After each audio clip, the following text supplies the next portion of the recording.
আজি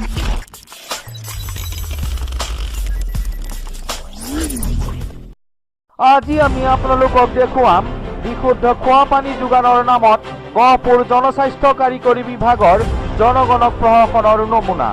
গহপুৰ নেওনাবৰীস্থিত গহপুৰ জনস্বাস্থ্য কাৰিকৰী বিভাগটোৰ পানী যোগান কেন্দ্ৰই বিশুদ্ধ খোৱা পানীৰ নামত ৰাইজক যোগান ধৰিছে ঘোলা ৰঙচুৱা পানী। ৰাইজৰ অভিযোগ মতে যোৱা 10 বছৰে বিভাগীয় কৰ্তৃপক্ষই সলনি কৰা নাই পানী যোগান কেন্দ্ৰটোৰ পানীৰ ফিল্টাৰৰ বালি।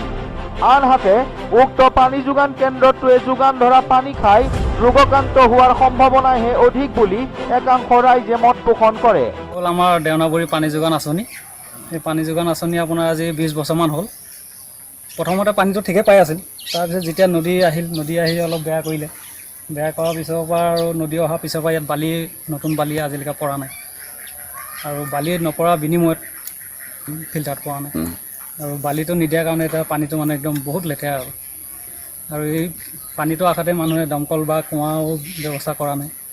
এতিয়া বেয়া হ'লেও ভাল হ'লেও মানে এই পানীটো লৈ পেলাই চলি আছে আৰু লেতেৰা পানী খাই পেলাই এতিয়া বেমাৰ লগোৱাহে বুদ্ধি হৈছে। এতিয়া টেংকিটো সজাহে থৈছে, নাই শিল নাই বালি নাই একো। এতিয়া চাকৰি আছে বুলি মানুহটোৱে দিয়া কৰ্তব্য দিব লাগিবই। বেয়া হ'লেও দিব লাগিব, ভাল হ'লেও দিব লাগিব। মানুহেতো পানী পাবই লাগিব। গহপুৰ দেওনাবৰীৰ পৰা ৰাম বৰা, হেল্ল' গহপুৰ।